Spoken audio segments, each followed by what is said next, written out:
پڑھیے جی ختم شریف. ہاں جی لے آؤ. میں هو الله الذي لا إله إلا هو عالم الغيب والشهادة هو الرحمن الرحيم. هو الله الذي لا إله إلا هو الملك القدوس السلام المؤمن المهيمن العزيز الجبار المتكبر سبحان الله عما يشركون. هو الله الخالق البارئ المصور له الأسماء الحسنى يسبح له ما في السماوات والأرض وهو العزيز الحكيم. بسم الله الرحمن الرحيم. قل يا أيها الكافرون لا أعبد ما تعبدون ولا أنتم عابدون ما أعبد ولا أنا عابد ما عبدتم ولا أنتم عابدون ما أعبد لكم دينكم ولي دين. بسم الله الرحمن الرحيم. قل هو الله أحد الله الصمد لم يلد ولم يولد ولم يكن له كفوا أحد. بسم الله الرحمن الرحيم. قل هو الله أحد الله الصمد لم يلد ولم يولد ولم يكن له كفوا أحد. بسم الله الرحمن الرحيم. قل هو الله أحد الله الصمد لم يلد ولم يولد ولم يكن له كفوا أحد. بسم الله الرحمن الرحيم. قل أعوذ برب الفلق من شر ما خلق ومن شر غاسق إذا وقب ومن شر النفاثات في العقد ومن شر حاسد إذا حسد. بسم الله الرحمن الرحيم. قل أعوذ برب الناس ملك الناس إله الناس من شر الوسواس الخناس الذي يوسوس في صدور الناس من الجنة والناس. بسم الله الرحمن الرحيم. الحمد لله رب العالمين الرحمن الرحيم مالك يوم الدين إياك نعبد وإياك نستعين اهدنا الصراط المستقيم صراط الذين أنعمت عليهم غير المغضوب عليهم ولا الضالين آمين. بسم الله الرحمن الرحيم. ألف لام ميم ذلك الكتاب لا ريب فيه هدى للمتقين الذين يؤمنون بالغيب ويقيمون الصلاة ومما رزقناهم ينفقون والذين يؤمنون بما أنزل إليك وما أنزل من قبلك وبالآخرة هم يوقنون أولئك على هدى من ربهم رحمة الله قريب من المحسنين وما أرسلناك إلا رحمة للعالمين. ما كان محمد أبا أحد من رجالكم ولكن رسول الله وخاتم النبيين وكان الله بكل شيء عليما. إن الله وملائكته يصلون على النبي يا أيها الذين آمنوا صلوا عليه وسلموا تسليما. الصلاة والسلام عليك يا سيدي يا رسول الله وعلى آلك وأصحابك يا سيدي يا حبيب الله. الصلاة والسلام عليك يا سيدي يا نبي الله وعلى آلك وأصحابك يا سيدي يا رحمة للعالمين. سبحان ربك رب العزة عما يصفون وسلام على المرسلين والحمد لله رب العالمين. الله أكبر الله أكبر. لا دو شعر سلام کے پھر انشاءاللہ تعالی دعا. لیا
سوال کہہ کے سوالیاں ادا کبھی درود و سلام میرا سلام سلام میرا سلام میرا سلام میرا سلام میرا میرا سلام میرا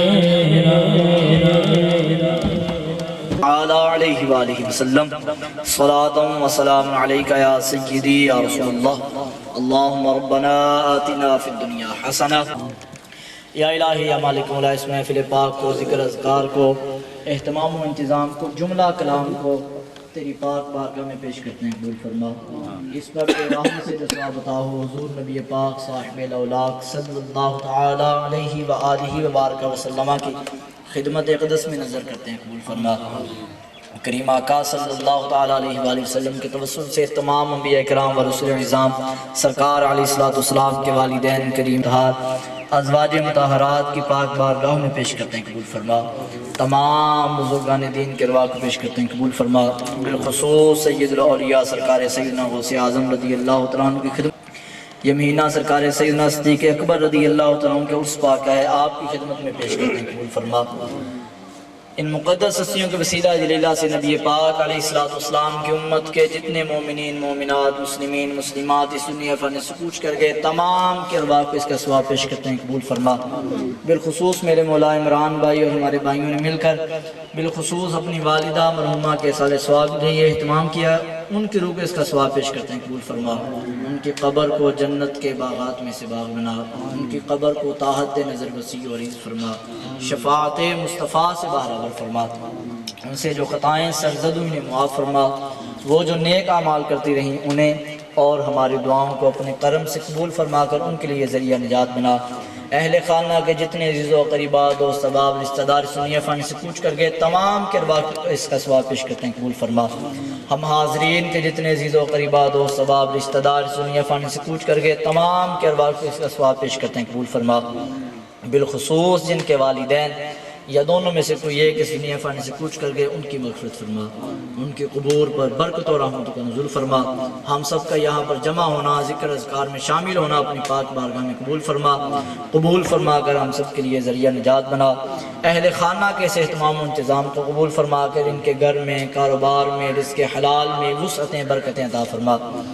میرے مولا گھر میں خوشحالیاں عطا فرما، ہر طرح کی پریشانیوں سے محفوظ فرما، ناچاکیوں سے محفوظ فرما، ان کا بھائی چارہ اتفاق محبت ہمیشہ قائم و دائم فرما، ہمیشہ قائم و دائم فرما، ہر طرح کی آفتوں بلاؤں مصیبتوں پریشانیوں سے محفوظ فرما، ان کی نیک جائز دعاؤں کو حاجات کو اپنی پاک بارگاہ میں قبول فرما، جو کچھ مانگ لیا وہ بھی عطا فرما، جو نہیں ہماری اس مجلس میں یا ہمارے گھروں میں جو کوئی بیمار ہیں تمام کو ہر طرح کی ظاہری باطنی بیماریوں سے شفا عطا فرما۔